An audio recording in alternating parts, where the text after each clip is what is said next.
Oh boy. Hello and welcome to the San Francisco Shorts Film Festival. We're very lucky to have the directors and actors and all kinds of people here for funny haha. And there's a lot of ha-has and funny in this show. I had a great time. And we're going to do a nice Q&A with folks. But first, I'm going to have each person say your name and say what your film is, so people can put a face to the movies. And here, Josh, you start. I'm Josh Folan, and I am the writer, director, producer, craft services organizer for Two Wizards, One Staff. Awesome. Julia? Yeah, hi. I'm Julia Gallagher, and I am the co-creator and assistant director of Emily. Thanks for having us. Absolutely. Zach, you want to go next? Sure. Hey, I'm Zach Bornstein, and I'm the writer-director of Floss. And then Marissa. Hi, I'm Marissa Hood. I am the writer, producer, and an actor in Furka. So, and then Sarah. You're on mute. Excellent. Hi, everyone. My name is Sarah Spadassini. I am writer, director, choreographer. No, I'm just kidding. Writer, director, actor in Emily. And Julia was also an actor in Emily. She didn't say that, but she was. All right. What I want to do is ask all of you. All right, we still have Kevin. Sorry. Oh, wait. That's right. Oh. Hi. Kevin. Oh, there you go. Oh, I didn't see your little. Last and least, I'm Kevin Marr. Yes. I'm the writer of the cartoon Invaders from Above, which I co-directed with Dano Johnson, who can't be here tonight. Yes. Yay. It's his birthday. All right. Okay, I think we have everyone. And I'm going to ask you all to, I always like to ask directors, you know, what brought you to this story? What made you want to do this story? How did it happen? How did it come to be? And maybe I'll start with Zach. And Sure. My question is this based on a real life experience?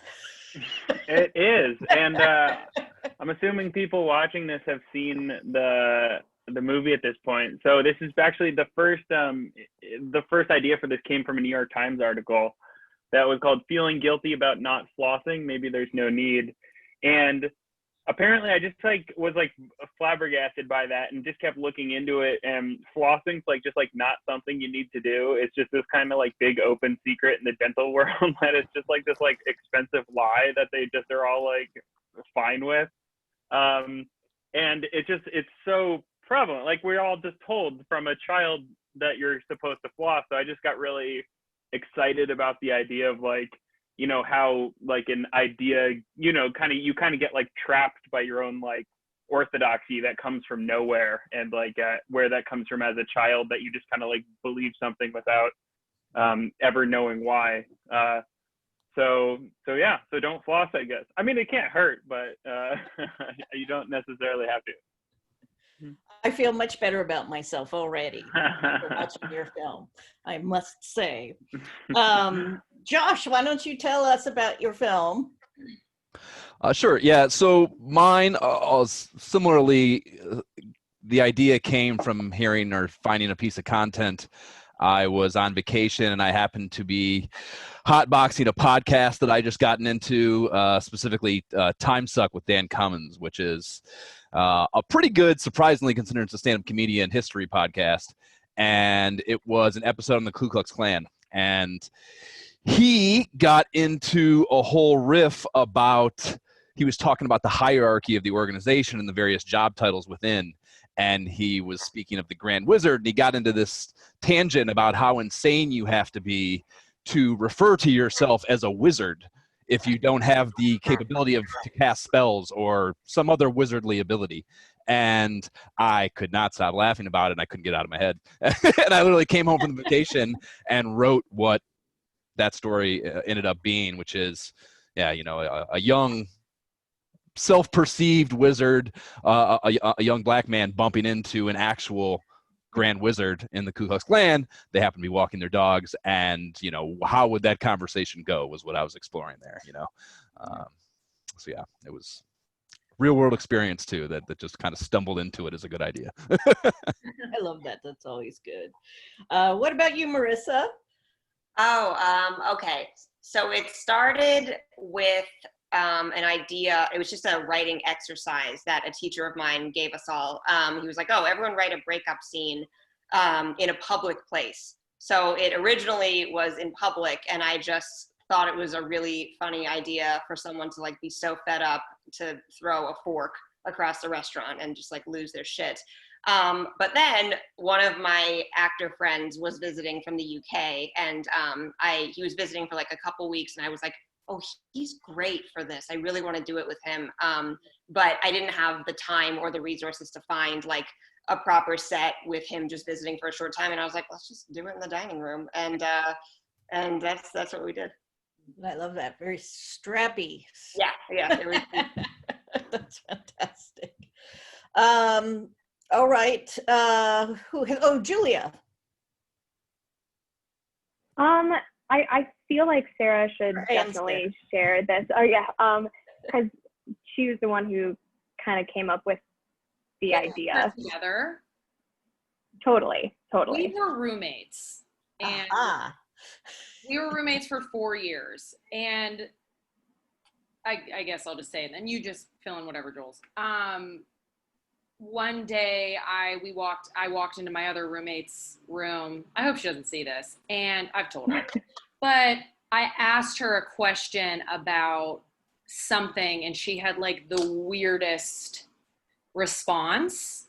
And I was asking her as an actor if she'd be able to help me set up with her manager. And she, you know, we're all going through tough times. This was a while ago though. And anyway, she basically said no. She was like, you know, and if anyone is going to be on screen, it actually should be Julia, literally, who you're all looking at, who my manager would want to work with. And I like walked into my bedroom and I was like, what did I'm traumatized. And then I told Julia, and then we ended up writing it, and then obviously changed the job, what I was going in for. But actually the roommate who said it to me is who plays Emily. So she's okay.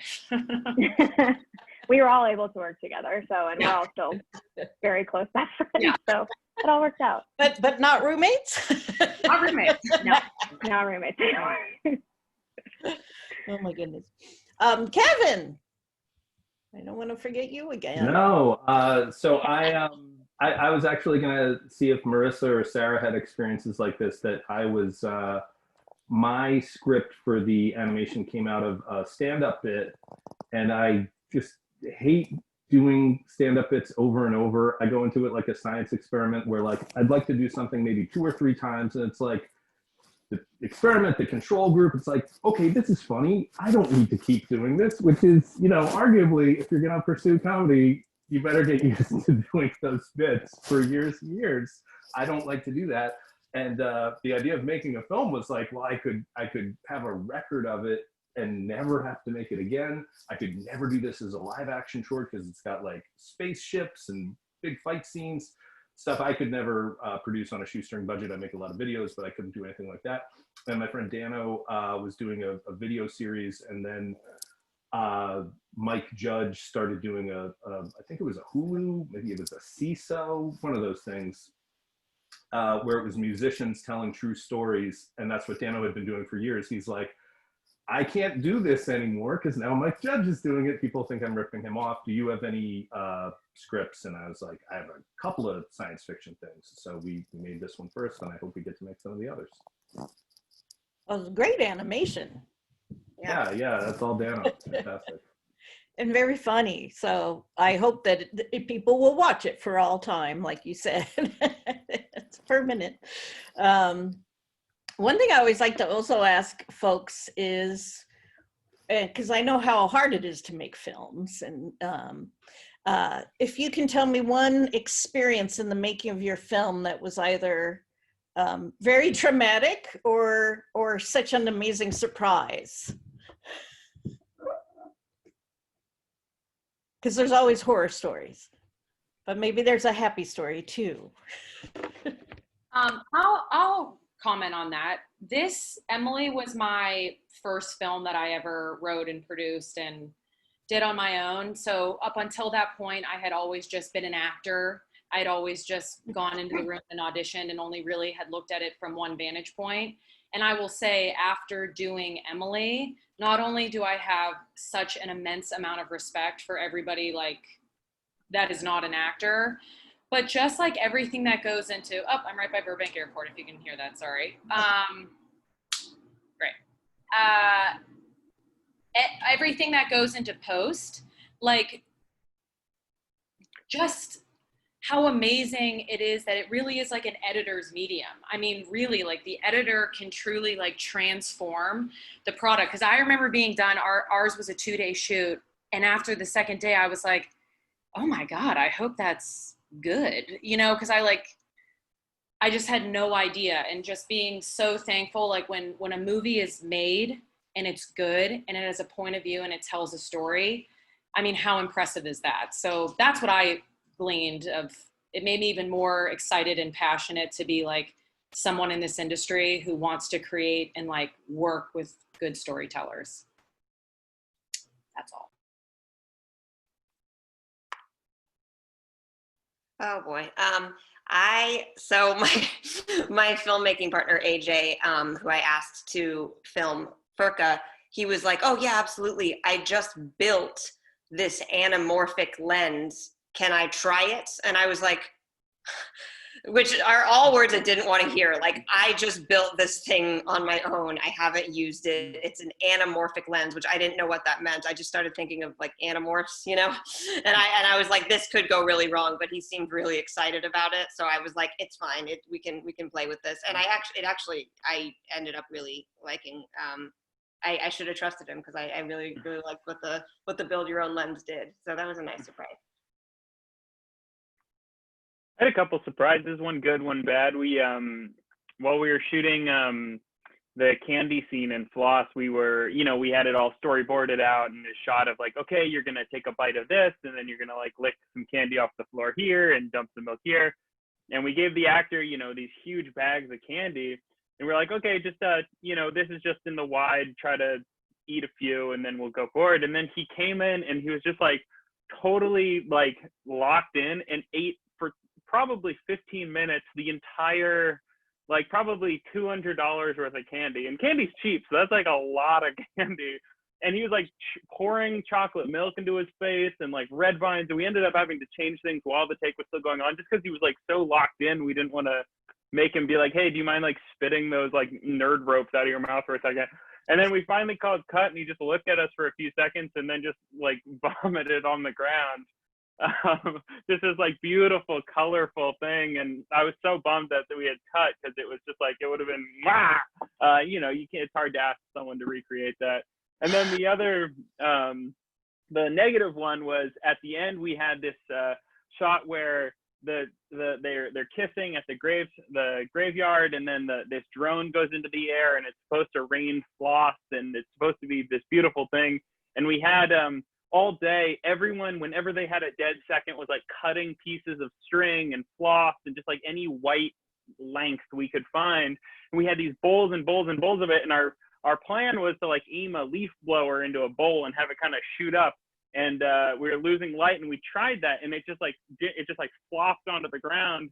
So then we had probably maybe like 15 people all just like throwing handfuls of like string at them, and it kept getting caught in the drone blades, and like the drone would then fly and like hit a ladder or something. So it didn't end up working, and then the final thing, it just ended up being like a CG thing that looks like very fake floss like lines in the sky.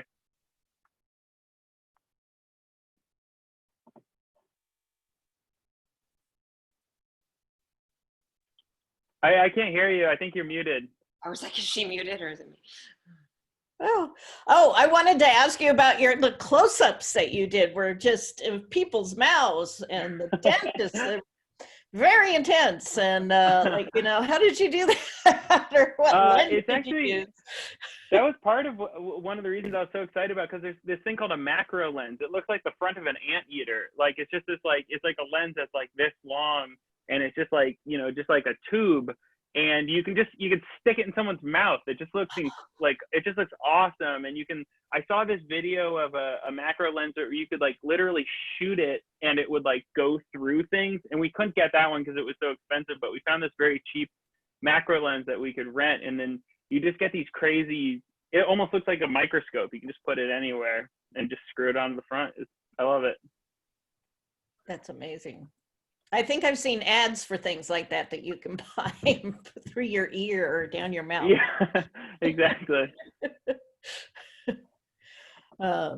Any more stories from your shoots?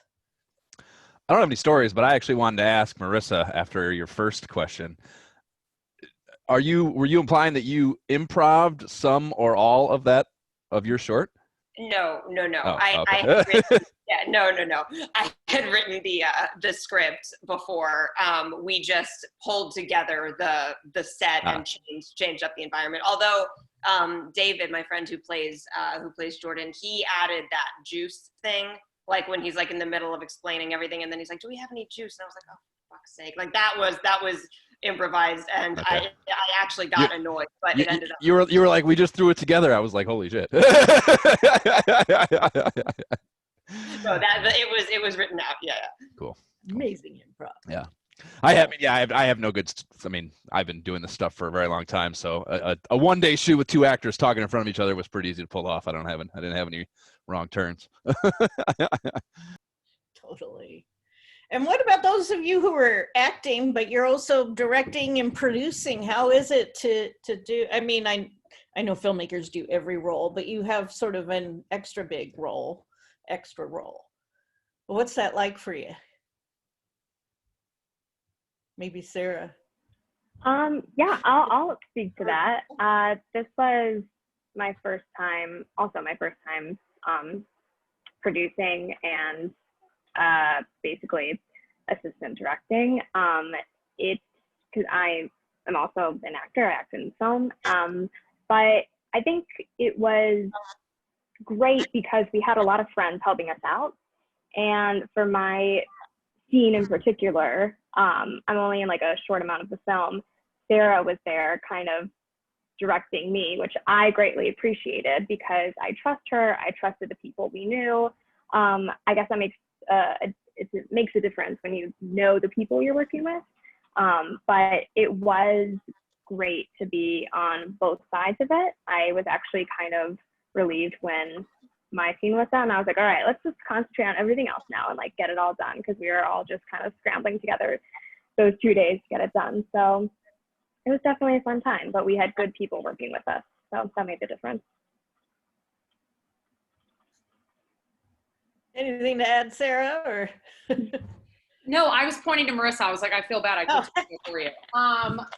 No, I guess I'd just say, like, again, you know, in the 40s and 50s, you had to be like a singer, dancer, actor. Now, if you want to act, you actually have to write, produce, and act. So, and be an audio master. Like, you have to have the bigger vision, which I felt like I kind of like stepped into adulthood in a way, and like more of a professionalism that I had not had before, in the sense that like when the product was done, we were finished filming, I was like, okay, now this is up to me to get edited. And then if I don't like the edit, I have to go sit with the editor. Like I have to, and then I'd email people, you know, whoever, like, hey, can you check this out? And people don't get back to you for 2 weeks. And it's like, wow, no one cares except you sometimes. And that's like, that's tough. yeah. But that's not a bad thing. That's just like a learning curve, especially for somebody who's like impatient. But it's fun. It's fun to see, like, especially your friends and people who you think are funny shine. And I did like that part of it. It's like, being able to see other people do roles well that I wrote for them. So. Oh, that's a pug. That's a cute dog. Sorry, that's not a Yeah. question. Yes, Miyagi is one of the actors. He was not a writer director, Oh, but I he, was gonna say, and what do they have to say about their experience? despite his, which I think is actually one of the better, not to slight my actors, the humans, but I think his performance was pretty on point. But he surprisingly doesn't have anything to say, actually.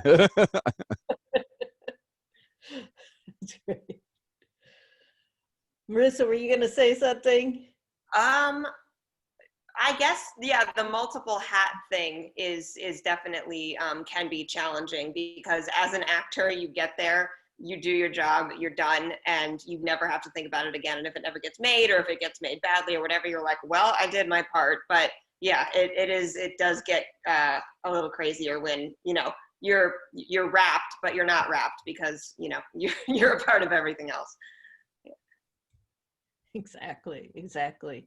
And do you find in San Francisco, we have a great film community who help each other out? I don't know, are a lot of you in Los Angeles? I'm wondering what it's like for all the independent filmmakers where you guys, in your communities. I'm East Coast. I'm in New York. I think a lot of you guys are West Coast, right? Yeah. Yeah, I did 13 years in NYC, but I moved out here a little over like 2.5 now. So I'm in LA now.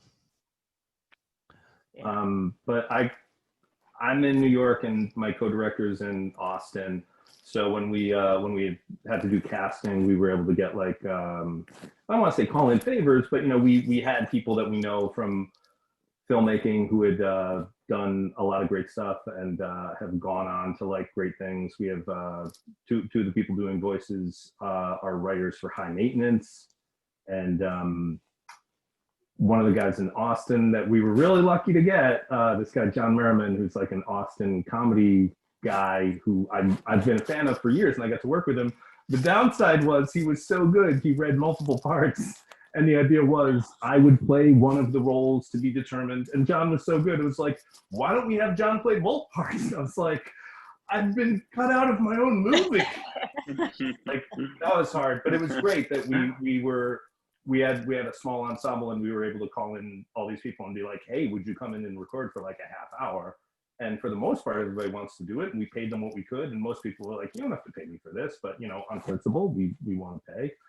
And it was great. It's such a great way to reconnect with people and to get back on somebody's radar and have them come back on your radar and catch up with them, you know, between takes.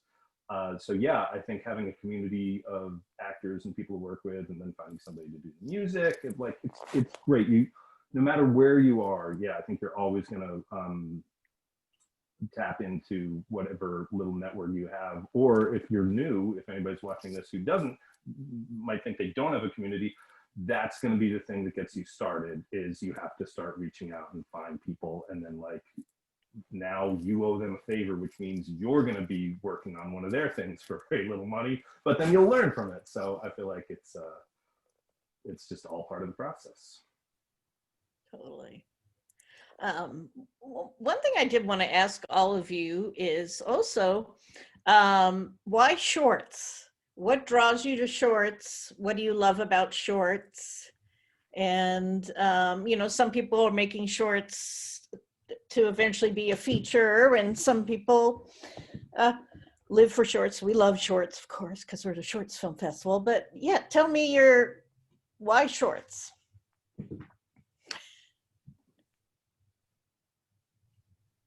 I have commitment issues, and I could never commit to spend, like, I know people, and what's funny is whenever an article gets promoted, like, this guy worked on a movie for 7 years, and it's like, yeah, if you know anything about filmmaking, that's like kind of short. That's like fast track.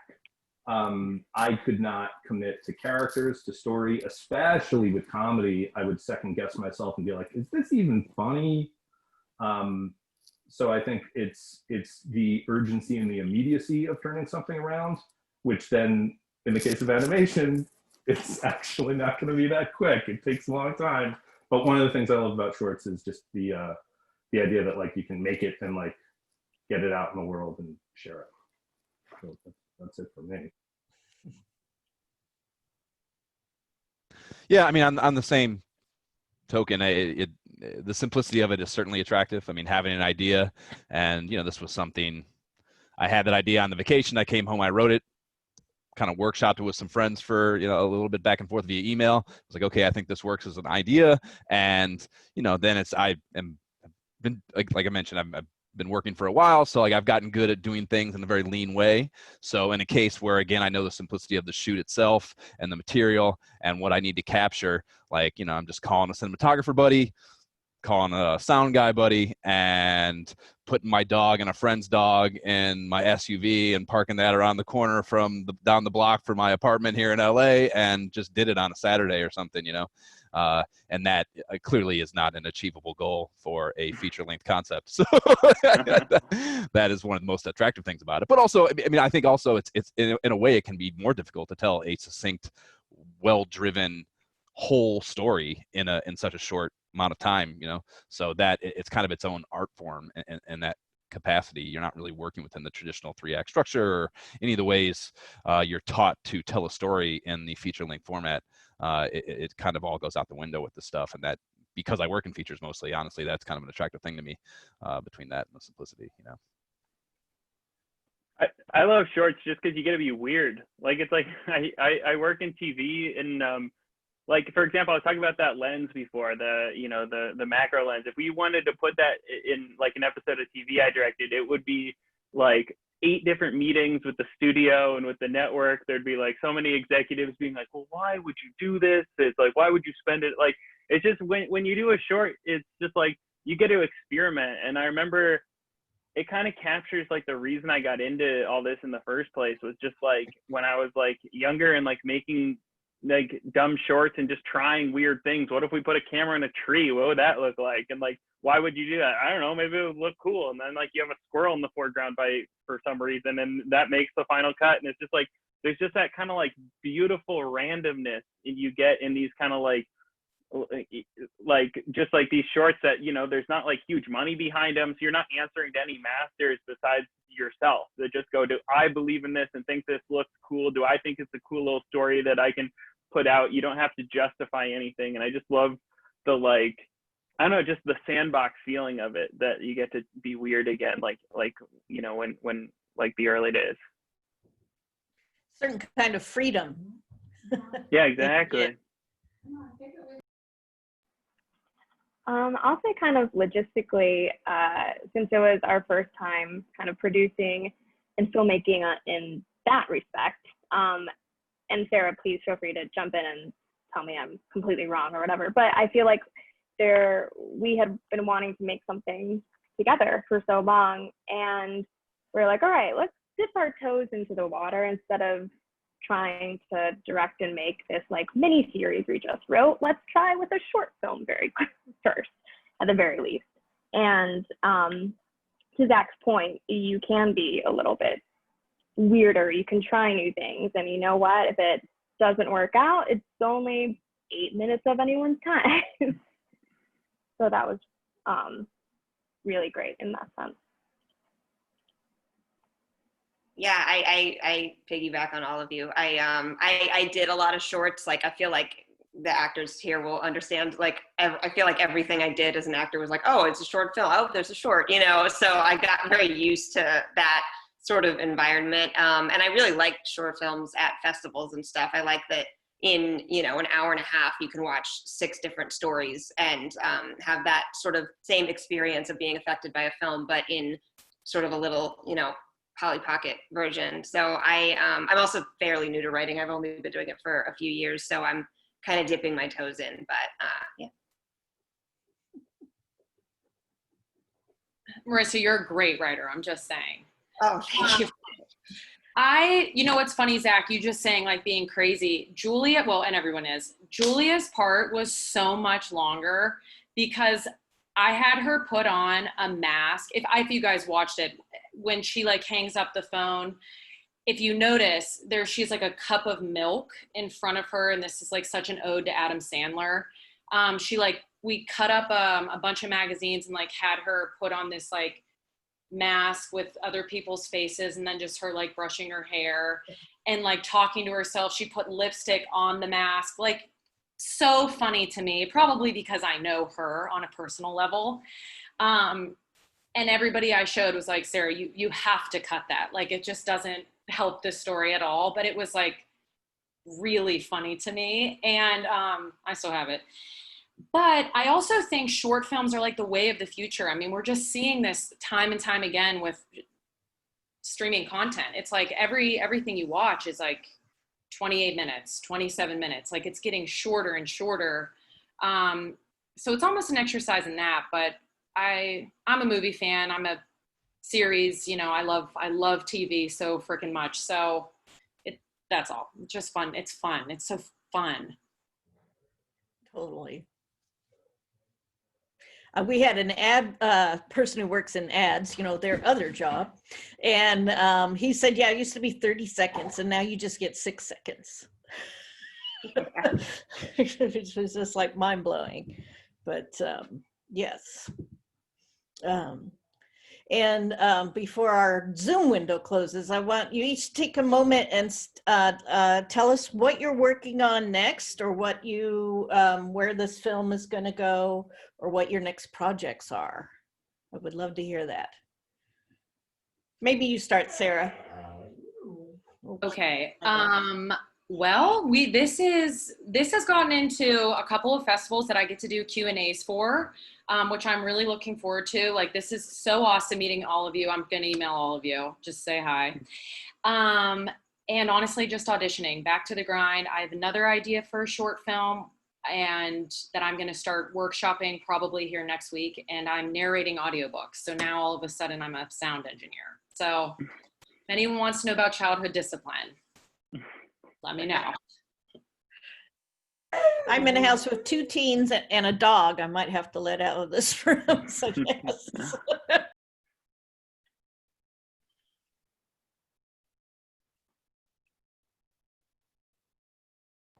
There he goes. But yeah, tell us, Kevin, what are you working on next, and where do you think, you know, or where this film is taking you? We wanted to, because it's sort of, it was made a long time ago, and it was like, well, it's kind of political and we should get it out before the election, but it was written and made before COVID.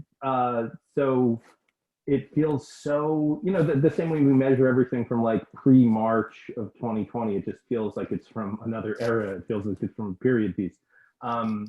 But yeah, we'll put it online, and I would love to, Sarah, maybe we'll get the email thread going about just like getting your stuff out online, because I feel like another hat we all have to wear is being our own publicists and promoters. Yeah. Dano and I worked on another animated science fiction comedy with my friend Nick. So you can find that. That's going to be at lovekevin.com, my website, which I should have like held up a thing. Yeah. But I don't have it, but lovekevin.com. And you can see it there along with some of my old short films. So definitely go check those out. Yeah. Yeah. Well, I hope you make more, because this is really fun. And we need more films that are topical. Yeah, Josh, what have you got going? Or well, this short, I mean, yeah, I'm kind of doing the festival thing with this for a little while longer as well. But I don't expect it to carry me anywhere, unfortunately. But no, I mean, producing is probably what I do the most out of the various hats that I wear. And I mean, I have a bunch of things in various phases that we're trying to get rolling as the COVID thing and kind of somewhat subsides, I guess, at least as far as it pertains to production. And more importantly, finding money, getting people to give you money for production is particularly, has been particularly difficult. So that kind of the dam breaking on that a little bit, hopefully will be happening soon. And yeah, I mean, nothing specific that I would tout. My website, nyehentertainment.com, is where you can find all my shit. And there's always, new stuff happening. Thank you. Zach, you want to? Oh, sure. The short is, doing the festival thing, like everyone's been saying. in COVID, well, I mean, the world's crumbling, but it's actually been a weirdly good time for development. And I sold 2 TV shows that I'm working on right now, and just set up my first feature. So I'm very excited about those, and they're just hopefully they keep moving forward. And if you want to stay in touch, it's just Zach Bornstein if you find me on Twitter or whatnot. Julia, what are you up to? Or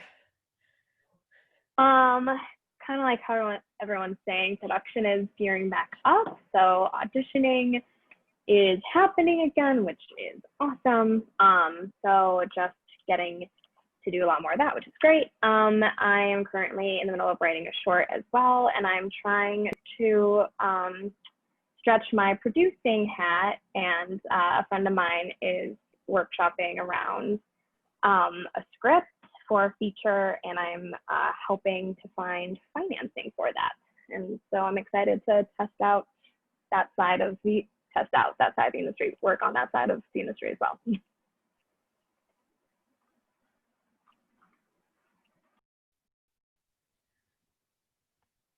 Marissa, you want to tell us what's Sure. happening with you? Yeah, FERCA's still definitely doing the festival thing, which is really nice. I have another short called 2 Weeks Notice that I just started submitting. It hasn't shown anywhere yet, but that's my next thing. And it's also just something I filmed in my house with a friend. Both of these happened before COVID. I just like being at home and filming in one location. But yeah, to echo what a few people said, I mean, in quarantine, it was just a really nice time to write and start strategizing on other projects and stuff, since production was all down. So I did some of that as well, and I'm hoping to, pick up on filming things when it's safe to do so. All right. Well, we want to thank you all for submitting your films to us, and for doing all the hard work. You all wear so many hats, which is so visible, and I know it's a lot of hard work. So I want to remind our audience that we give out awards. So vote for these filmmakers. You've heard what it takes to put in a short. All you have to do is fill out or go online. I forget how. Also vote in November, please. Yes. And vote then too. You can practice voting at the SF Doc Fest on November 3rd. On out there. Anyways, well, thank you all, and be sure to send us your next films and keep in touch. And thank you very much. Thank you so much for having us. Appreciate it. This is awesome. Thank you.